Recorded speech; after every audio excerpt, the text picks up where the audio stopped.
کتاب مانتے ہیں اور بین الاقوامی انقلاب کا ضامن مانتے ہیں کتاب قرآن مجید کو،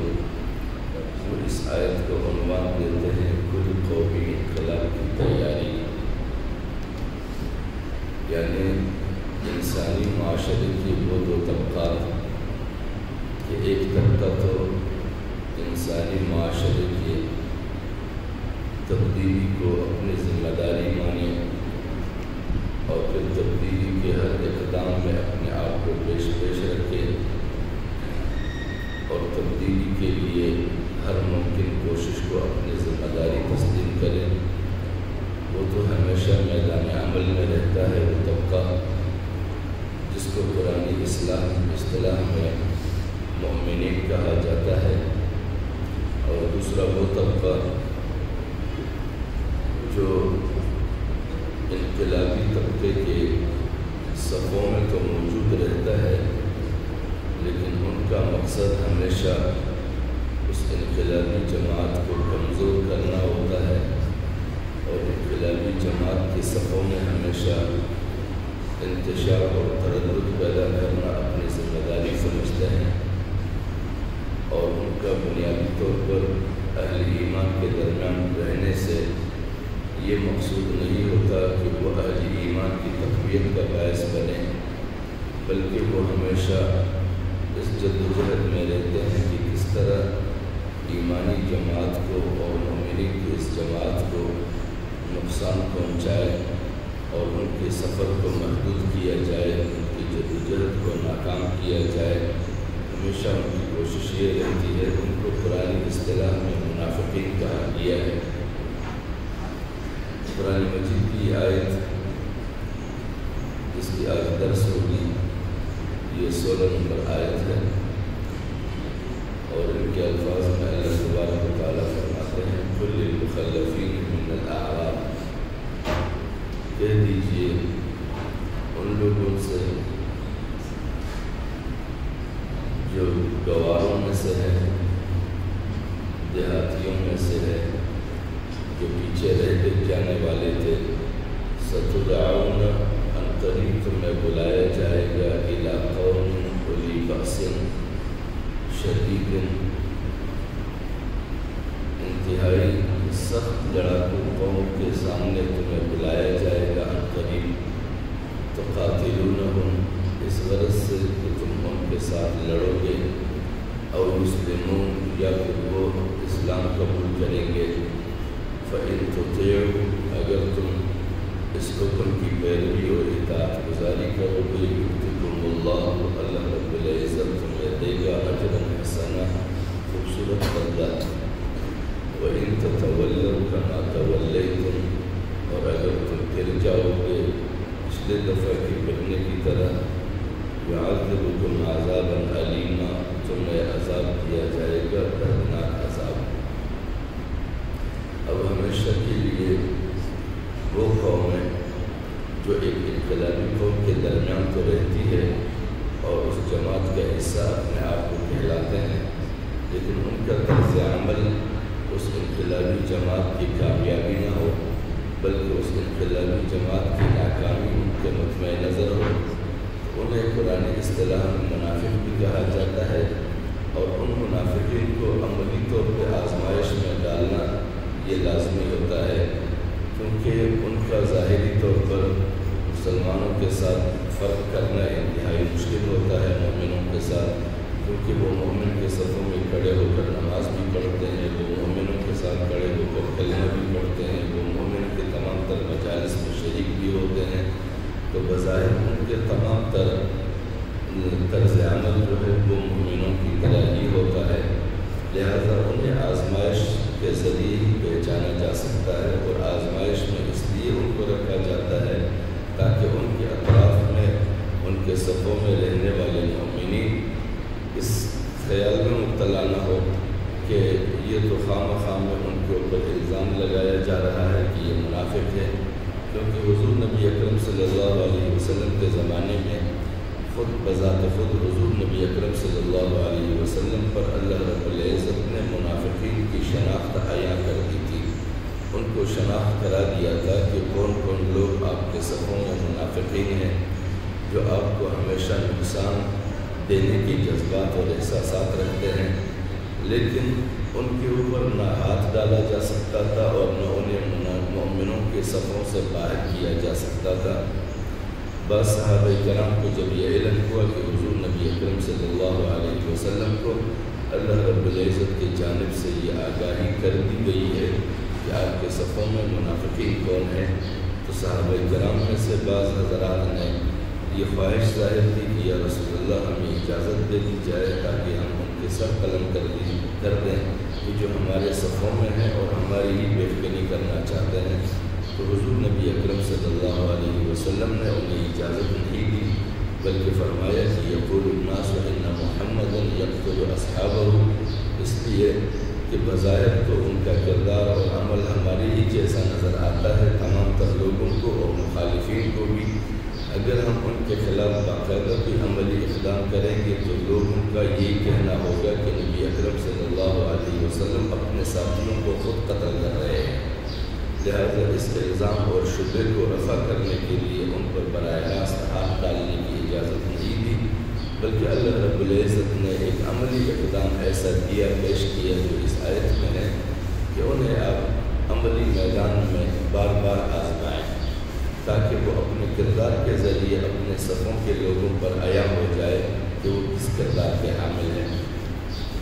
اسی لیے اللہ رب العزت نے ان سے یہ کہا کہ تم پچھلی دفعہ تو یہ دعویٰ کر رہے تھے کہ ہم جو حضور نبی اکرم صلی اللہ علیہ وسلم کے سفر کا حصہ نہ بنے، جو عمرے کے غرض سے مکے جانا چاہتے تھے اور حدیبیہ کے مقام پر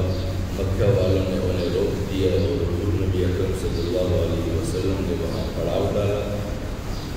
اور پھر وہاں پر معاہدہ ہوا اور معاہدے کے نتیجے میں وہ تمام صحابہ کرام حضور نبی اکرم صلی اللہ علیہ وسلم کے ساتھ واپس ہوئے۔ اس واپسی کے بعد جب انہوں نے دیکھا کہ صحابہ کرام کو حضور نبی اکرم صلی اللہ علیہ وسلم کو کسی قسم کا کوئی نقصان نہیں پہنچا، جب وہ نقصان نہیں پہنچا سکے اور ان کے ساتھ کسی قسم کی کوئی لڑائی نہیں ہوئی، جبکہ منافقین جو اس سفر کا حصہ نہیں بنے تھے، پیچھے رہ گئے تھے، ان کا یہ گمان تھا اور یقینی گمان کر بیٹھے تھے کہ یہ لوگ اب مکے سے واپس زندہ کوئی نہیں لوٹے گا، یہ وہاں مارے جائیں گے، قتل کیے جائیں گے، ان میں سے کوئی بھی واپس نہیں آئے گا، جبکہ اللہ رب العزت کا نصرت شامل حال تھا۔ ایسا نہ ہوا۔ مکے کے وہ لوگ جن کو منافقین انتہائی مضبوط اور طاقتور سمجھتے تھے جنگ کے حوالے سے، وہ ان کے سامنے ناکام ہوئے، کمزور پڑ گئے اور وہ معاہدے کی پیشکش پہ آ گئے، اور جب وہ معاہدہ صلح حدیبیہ کی صورت میں ہو گئے تو پھر یہ انتہائی پشیمان رہے منافقین کہ کاش ہم اس سفر کا حصہ ہوتے اور ہمیں لڑنا بھی نہ پڑتا اور واپس آتے اور ہمارے اوپر بدنامی کے یہ داغ بھی نہ لگتے۔ تو پھر وہ عذر تراشنے لگے کہ ہم تو اس لیے پیچھے رہ گئے تھے، اس لیے نہیں تھے کہ ہم منافق تھے یا آپ کے ساتھ نہیں تھے یا آپ کے دعوت کا حصہ نہیں تھے، ہم صرف اس لیے پیچھے رہ گئے تھے کہ ہمارے گھریلو کچھ مسائل تھے، ہمارے کچھ مشکلات تھے، ہم مال مویشی کی مصروفیات میں تھے، اس لیے پیچھے رہ گئے۔ اللہ رب العزت نے ان کے اس عذر کو بے اثر کرنے کے لیے اس آیت کا نزول فرمایا کہ ان کے اس عذر کو چھوڑ دیجیے، ان کو آگے آزمائیں تاکہ یہ اپنی کردار کے ذریعے سے کھل کر لوگوں پر آیا ہو کہ یہ کس کردار کے مالک لوگ ہیں۔ لہذا انہیں کہا گیا کہ ٹھیک ہے، جو پہلے تمہارے عذر تھے وہ عذر اپنی جگہ، اب تمہارے اس عذر کو اس وقت قابل قبول سمجھا جائے گا کہ ایک اور دفعہ تمہیں پکارا جائے گا ایک مضبوط ترین قوم کے سامنے جو لڑنے میں انتہائی سخت ہے، ان کے سامنے پھر تمہیں بلایا جائے گا۔ اگر تم ان کے ساتھ باقاعدہ لڑو یا پھر انہیں اسلام پر آمادہ کر لو، ان دونوں میں سے ایک کام ہو، یا تو یہاں تک لڑتے رہو کہ وہ آپ کا مد مقابل قوم شکست کھائے اور کچھ لوگ اسلام لے آئے۔ اگر تم واقعتاً ایسا کر لو اگلی مرتبہ تو پھر اللہ رب العزت تمہیں اجر بھی عطا کرے گا، تمہیں مال غنیمت بھی عطا کرے گا، تمہارا یہ عذر بھی معقول سمجھا جائے گا گزشتہ دفعہ کے۔ اور اگر تم واپس پھر جاؤ، اسی روش پر پھر چلنے لگو جس روش پر پہلے چلے تھے، تو پھر تمہیں دردناک عذاب چکھایا جائے گا، اور وہ دردناک عذاب دونوں اعتبار سے کہ یہاں پر بھی سارے لوگ تمہارے اصل چہرے کو سمجھ جائیں گے، اور آخرت میں بھی ان المنافقین فی الدرک الاسفل من النار، کہ آخرت میں منافقین کے لیے جہنم کا سب سے نچلا حصہ مقرر کیا گیا ہے، جو سب سے دردناک عذاب کا مقام ہے، اس چیز میں تمہیں داخل کر دیا جائے گا۔ تو یہاں پر اس آیت سے اللہ رب العزت پوری انسانی زندگی میں منافقوں کو پرکھنے کے لیے اور منافقوں کو پہچاننے کے لیے ایک ایمانی طرز عمل بتا رہے ہیں کہ ان سے باقاعدہ نبرد آزما ہونا لازمی نہیں ہے، ان کے ساتھ محض آرائی نہیں کرنی چاہیے، بلکہ انہیں بار بار عملی میدان میں اتارا جائے تاکہ وہ اپنے عمل کے ذریعے سے عیاں ہو۔ اب وہ قوم کون سی قوم تھے جس قوم کے سامنے انہیں پھر سے اترنے کی دعوت دی جا رہی ہے کہ ایک سخت ترین لڑنے والی قوم ہے جس کے سامنے تمہیں پھر پکارا جائے گا کہ ان کے سامنے آ جائیں۔ تو وہ قیصر و کسریٰ ہے، اس زمانے میں روم کی سلطنت اور فارس کی سلطنت تھی، یہ دونوں اس زمانے کی سپر پاور سمجھے جاتے تھے۔ ان دونوں سپر پاور طاقتوں کے سامنے نبرد آزما ہونے کے لیے انہیں کہا گیا کہ ان کے مقابلے میں تمہیں لڑایا جائے گا، اگر تم اس میں باقاعدہ لڑو گے اور اس قول کے مطابق اترو گے کہ جیسا تمہارا دعویٰ ہے کہ ہم باقاعدہ مومن ہیں، اجر پاؤ گے، اگر نہیں تو تم عذاب کے مستحق ٹھہرو گے۔ اور حضرت امام شاہ ولی اللہ رحمۃ اللہ علیہ بھی اس حوالے سے فرماتے ہیں کہ اللہ رب العزت کا اس میں یہی حکمت ہے کہ کوئی بھی مومنوں کی جماعت اور تبدیلی اور انقلابی جماعت اپنے صفوں میں خود ایک دوسرے سے محض آرائی پر مجبور نہ ہو، اپنے صفوں کے اندر خود انتشار کی کیفیت پیدا نہ کرے، بلکہ اس طرح کے منافقوں سے نپٹنے کے لیے مناسب طرز عمل یہی ہے کہ انہیں بار بار عملی میدان میں اتارا جائے، بار بار انہیں عملی مراحل سے گزرنے کے لیے آزمایا جائے، تاکہ وہ خود بخود اپنے کردار کے حوالے سے اپنے صفوں کے تمام تر لوگوں پر کردار کی روشنی میں عیاں ہو جائے، کوئی بات مخفی نہ رہے، اور وہ خود یہ بات ماننے کو تیار ہو جائے کہ نہ ہم آپ کے ساتھ تھے اور نہ آپ کے ساتھ ہیں، بجائے اس کے کہ ہم خود اپنے درمیان ایک دوسرے پر الزام تراشیاں شروع کر دیں کہ یہ فلاں منافق ہے یا تم منافق ہو، اور اگلا کہے کہ تم منافق ہو، تو یہ باہم اپنے صفوں میں انتشار پیدا کرنے کا باعث بنتا ہے۔ لہٰذا ایسے صفوں کو اس طرح کے لوگوں سے صاف کرنے کی حکمت عملی اللہ رب العزت نے عیاں کر دی ہے۔ اور اس کے بعد یہ حکم جو اللہ رب العزت ہمیشہ کسی بھی میدان میں پکارنے کے لیے صدا بلند کرتے ہیں اللہ رب العزت کے کلمات کے ذریعے سے، اس وقت کے پیغمبر یا مومنوں کی جماعت، تو وہ ایک مخصوص طبقہ اس سے مراد نہیں ہوتا، بلکہ مومنوں کی پوری جماعت کو مخاطب کیا جاتا ہے۔ اس میں کسی کے عذر کو نہیں دیکھا جاتا، اور اگر عذر پیش بھی کیا جائے تو اس میں اگر واقعاتاً کوئی مشروعیت اور کوئی معقولیت ہے تو اس کو مان لیا جائے گا، لیکن اگر منافقانہ بنیادوں پر کوئی عذر ہے تو اس عذر کی کوئی اہمیت نہیں ہے۔ صرف چند عذروں کو اللہ رب العزت نے خود بیان فرمایا ہے آیت نمبر 17 میں، جس میں فرماتے ہیں کہ لیس علی الاعمى حرج ولا علی الاعرج حرج ولا علی المریض حرج، کہ ایسے وقت میں جب اللہ رب العزت کی جانب سے حکم جاری کیا جاتا ہے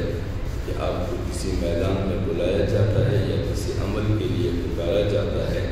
تو اس وقت صرف ان لوگوں کے عذر کو قبول کیا جائے گا جو باقاعدہ اندھے ہیں، اسے کوئی چیز دکھائی نہیں دیتا۔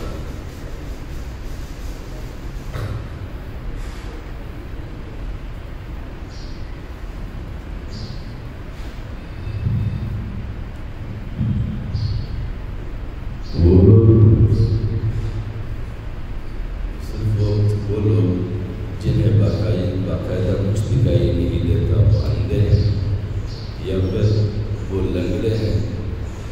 چل نہیں سکتے، پھر نہیں سکتے ہیں، یا پھر وہ بیمار ہیں، اپنی بیماری کی باعث وہ کہیں سفر نہیں کر سکتے، اس طرح کی مجادلات کا حصہ نہیں بن سکتے، سفر کا حصہ نہیں بن سکتے، تو ان عذروں کو پیش نظر رکھتے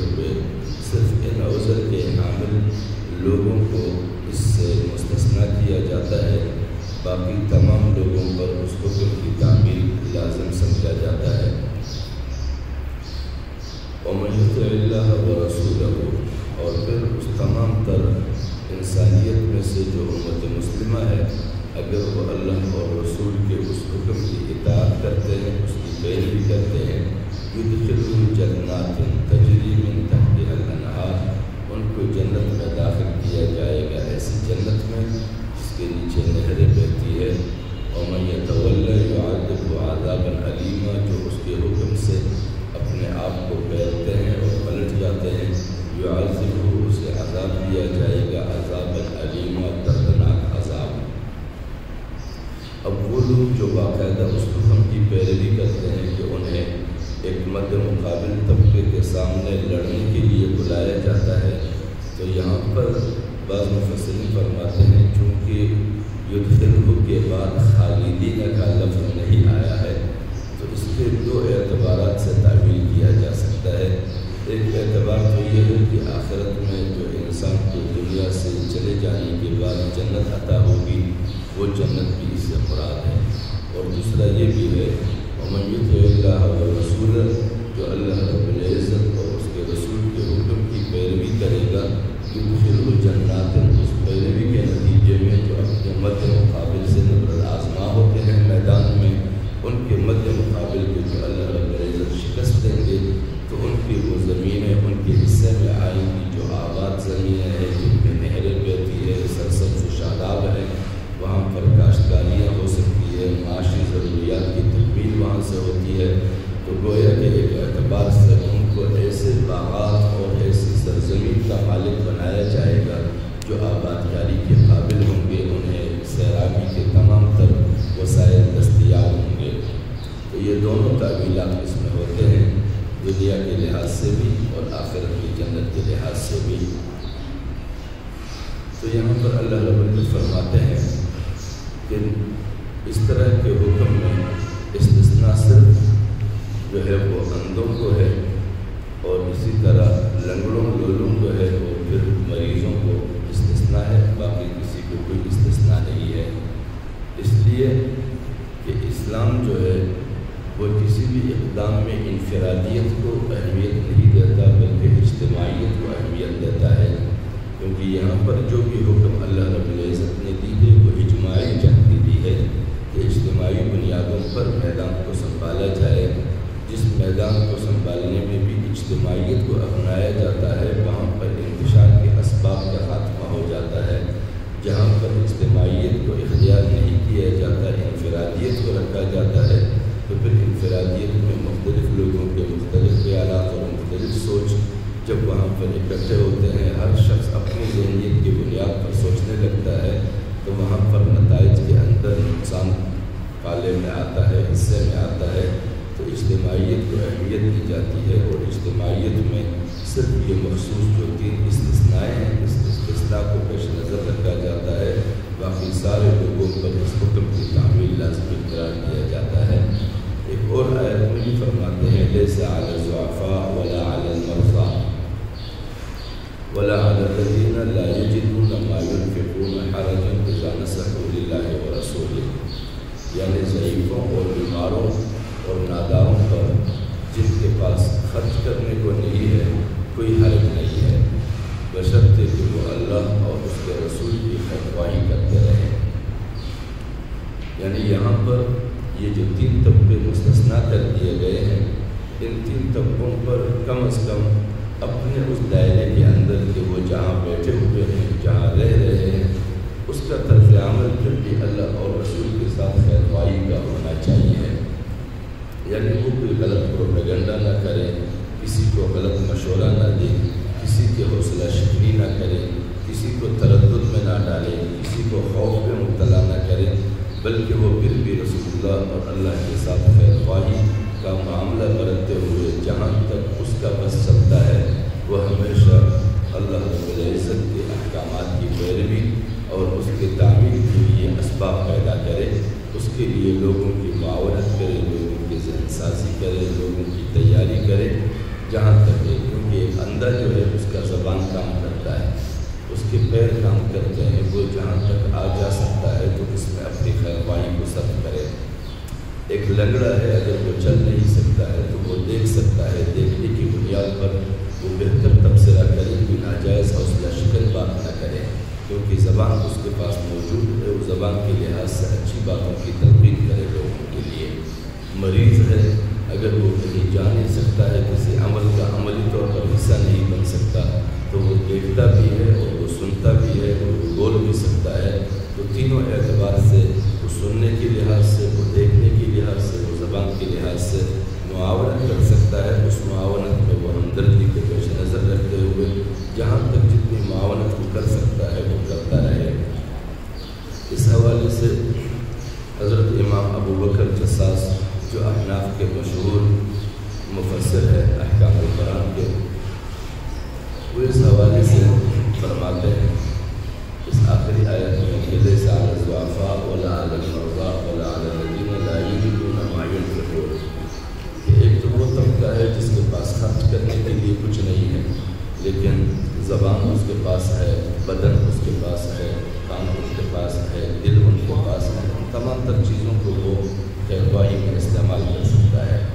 تو فرماتے ہیں جو شخص مالدار ہو اور بیمار یا بیٹھنے ہی کے قابل ہو یا کمزور ہونے کی وجہ سے جنگ کے ناقابل لائق نہ ہو، جنگ کے قابل نہ ہو، اس کا فرض ہے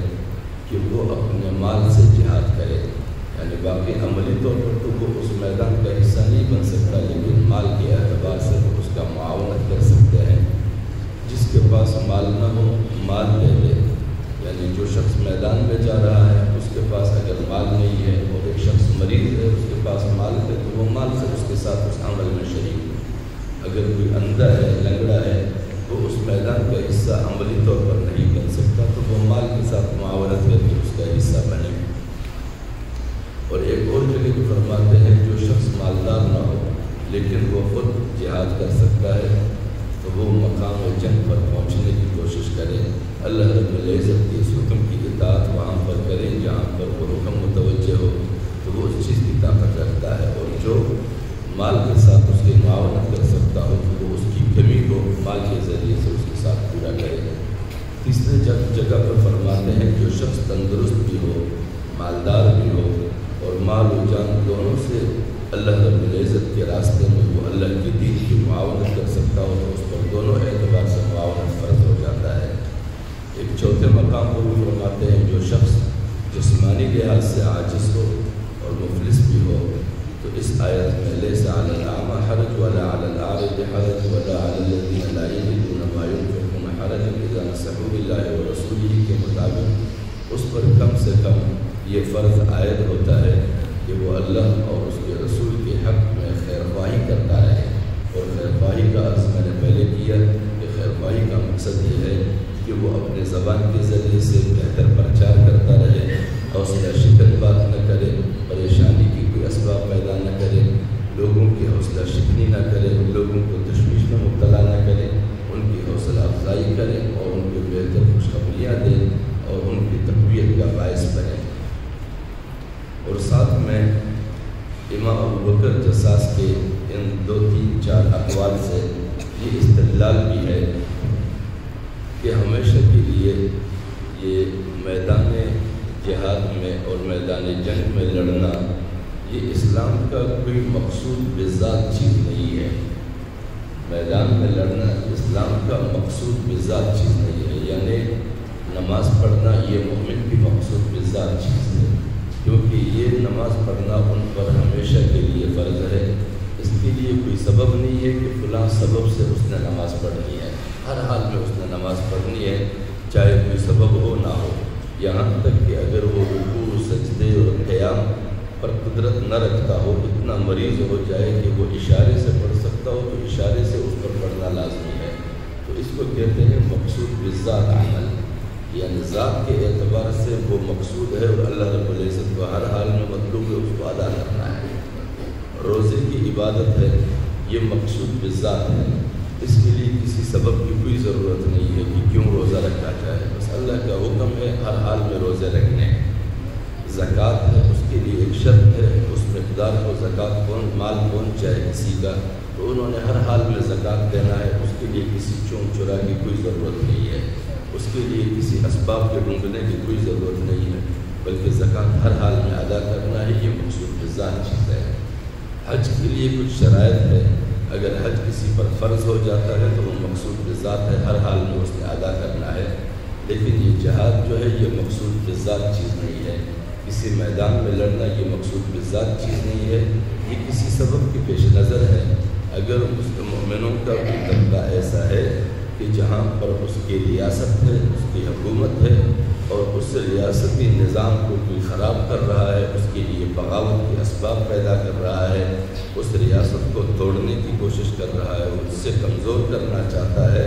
تو اس طاقت کو جو اس ریاست کو کمزور کرنا چاہتا ہے اس وقت تک کہ اس طاقت کو صرف کچلا جائے،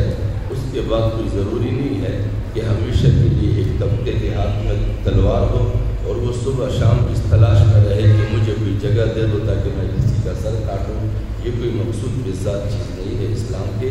لہٰذا اس طرح کے آیاتیں جو موجود ہیں اس کے لیے ایک تعویل کی ضرورت ہے، وہ تعویل اس طرح ہے کہ اللہ رب العزت کی دین کے ساتھ خیر خواہی ہمیشہ انسان کے جذبے میں، مومن کے جذبے میں شامل رہنا چاہیے، پھر اس کے لیے مقامات ڈھونڈنا چاہیے، اگر ایک مقام نہ ہو تو اس کے لیے دوسرا بھی مقام ڈھونڈا جائے، اگر دوسرا نہ ہو تو تیسرا مقام ڈھونڈا جائے۔ اس زمانے میں جو کہا جاتا ہے کہ ایک شخص اگر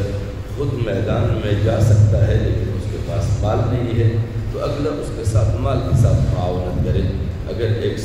شخص جو ہے وہ خود میدان میں جا سکتا ہے، جسمانی لحاظ سے بھی مضبوط ہے اور مال بھی اس کے پاس ہے، تو وہ دونوں اعتبار سے اس میدان کا حصہ بنے۔ تو اس زمانے میں اگر ایسا کوئی ماحول نہیں ہے تو پھر یہاں پر یہ دیکھا جائے کہ اگر کسی کے پاس مال نہیں ہے، جسمانی طور پر وہ درست ہے، اس کا ذہن بھی کام کر رہا ہے، اس کے کان بھی کام کر رہے ہیں، اس کے آنکھ بھی کام کر رہے ہیں، اس کی زبان بھی ٹھیک چل رہی ہے، تو پھر وہ کوشش کرے کہ اپنے معاشرے میں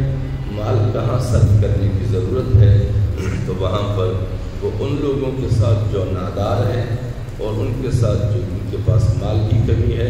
ان کو مال کے ساتھ معاونت کے لیے وہ مالداروں کی رہنمائی کر سکتا ہے کہ فلاں جگہ پر ضرورت مند لوگ ہیں، ان کے ساتھ مال کی معاونت کی جائے، فلاں جگہ پر لوگ ہیں وہاں پر چھوٹے چھوٹے بچے رہتے ہیں، ان کے اولاد بے تعلیم رہ رہے ہیں، ان کی غربت کی وجہ سے ان کی تعلیمی معاونت کی جائے تاکہ ان لوگوں میں تعلیمی صلاحیت پیدا کی جائے۔ تو یہ لوگ جو خود مال کی صلاحیت تو نہیں رکھتے ہیں لیکن وہ دیکھتے ہیں اور زبان کی صلاحیت رکھتے ہیں، وہ بول سکتے ہیں، تو وہ